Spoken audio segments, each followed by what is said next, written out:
I'd like to introduce him. He is not only Grandmaster, but the president of the World Tong Soo Do Association. I'd like to introduce Kwon Strong.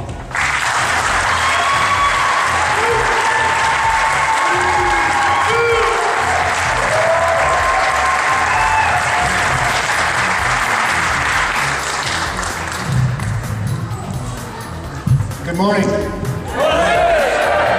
It is a great pleasure to be here in the great state of Arizona for one, but also in Region 2 of the World Tong Soo Do Association. You should be very proud of yourselves, but also of your leaders here, the masters, and those who chose to come over from Region 20 to be part of it. And we're very happy, my wife and I, to be part of this as well. Many of you know that my whole family are martial artists. Rachel Shonan, my older daughter is Nidan, and my younger daughter is Master 4 John, as of 3 weeks ago. We've all been in this journey a very long time. And when I was thinking about coming up here for this moment and looking at the championship, I reflected back on Grandmaster Shin and his life, and a little segment of his life. You know him in a variety of ways. You see his picture. We were doing Jay Chul Shin Tong Soo Do a moment ago. And I thought back to him and teaching Tong Soo Do.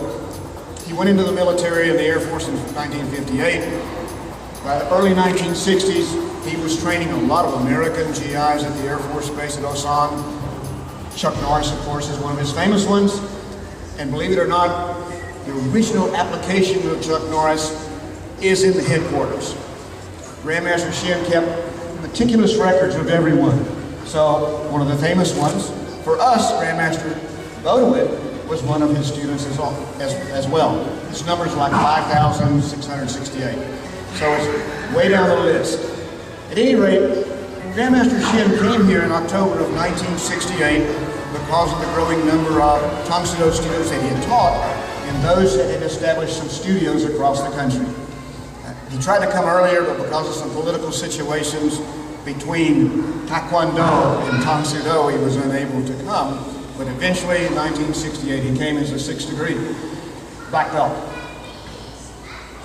He came to the East Coast. We had studios there around the New Jersey area, Burlington, and so forth. Not too many in the country, but enough that he came and he wanted to check. But he had been writing back and forth to these people since 1962. His very first information letter. And he kept writing monthly, sometimes twice. But he came here and started teaching. But he was only going to stay for a very short while, just a few months, and then return home because he had a wife, and she was pregnant. And he wanted to be with them. And he had a pretty good job waiting for him. But things happened. The Burlington studio instructor walked out and left the students. And so they asked him to come in and take over for a little while to take care of those students, which he did. About 25 students, not a lot. Maybe a lot in those days, but not a lot of them. But because people knew him already, and he was written up in 20th Century Warriors very quickly after that, publication in Karate Illustrated, in the book itself, people started coming to train with him from all up and down the coast. They'd come on weekends. His students' population grew. 50, 100, 200. By the fall, by the spring, he said, I really can't leave because I've got so many students, and the job here teaching is probably better than the one back in Korea. So he eventually brought his family here. Now, one thing was occurring on the scene in the USA. Not so much in Korea. You remember, he's brought up in the traditional art of Tong Soo Do, which is not a sport.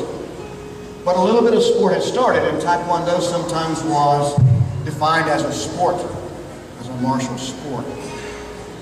That was not his traditional upbringing, and that is not what he wanted to do here.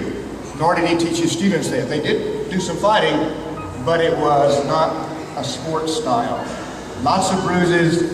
He talked about his black belt test of broken bones and bruises all over for the 1st degree test. But nevertheless, when he came here, a tradition had started in New York area with a few early Tong Soo Do who changed over to Taekwondo people. So he, in a sense, allowed his students to go to these tournaments, as he called them. But he's quoting in magazines, trade journals, Black Belt, Taekwondo Times in the early version of it, and even in the book, that we're not a tournament-style martial art. We're not the ones that go out and want to, he didn't say this way, but you implied it, beat people up, where there are always winners and there are always losers. And the idea of martial art is not part of sport. It is to train, to compete, to win at all costs. But he allowed him to do it. Now we move through the years and we get to November of 1982 when he established the World Association. And he still had this idea, still had this philosophy. Yes, we can have that competition. And some of the studios were doing it from the East Coast area, down in Alabama, there were some down there. But then he decided, very wisely, to try to bring people together in 1986. In a world championship, he took a great chance in bringing them together, very costly also at that time. And what transpired, as Master Nicole certainly knows, because Grandmaster was with him out in California when some things were starting to happen in '86, most of the Korean instructors that were with him left. And he worried about the championship working out, both bringing people in and financially. But it was a great success. People came in from 9 countries where Tang Soo Do had spread. So it was a success in the sense of bringing people together, maybe not financially yet, but it was a success. But he brought them together not as this sport karate, but for people to come, not just to win and lose, but for everyone to win because of the competition. Because he wanted to develop, even in those days, a family of martial artists who subscribed to his way of thinking, the traditional way of thinking. Of course, we modernize along the way and add traditions to it. But that was his idea. As we came together, we would grow. We would grow into one big family. We would grow in the expertise of the art, and we would grow in the philosophical dimensions of Tang Soo Do. And he espoused that ever since, everywhere. Now his mind kind of changed eventually, and he said, I want all regions to have championships also, for the same purpose. Not everyone can come to the World Championship, but at least we can bring them together in their own regions, like you are here today.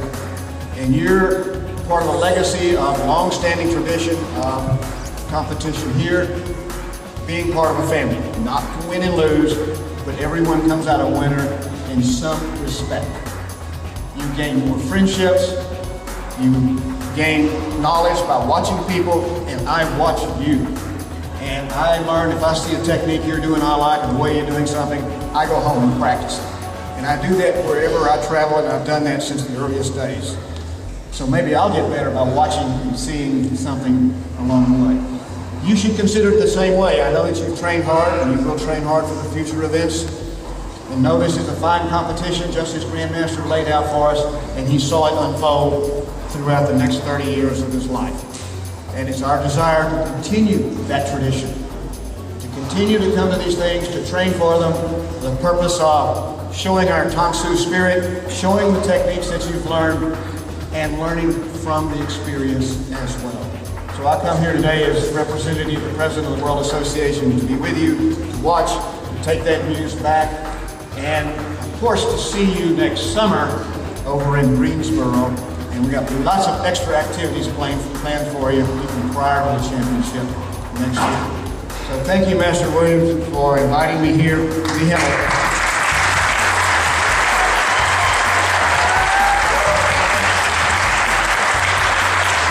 a very good relationship. And on behalf of Rachel and me, thank you for all of you giving your friendship to us as well. Have a great day, enjoy the competition, and I'll see you next time. Tang Soo.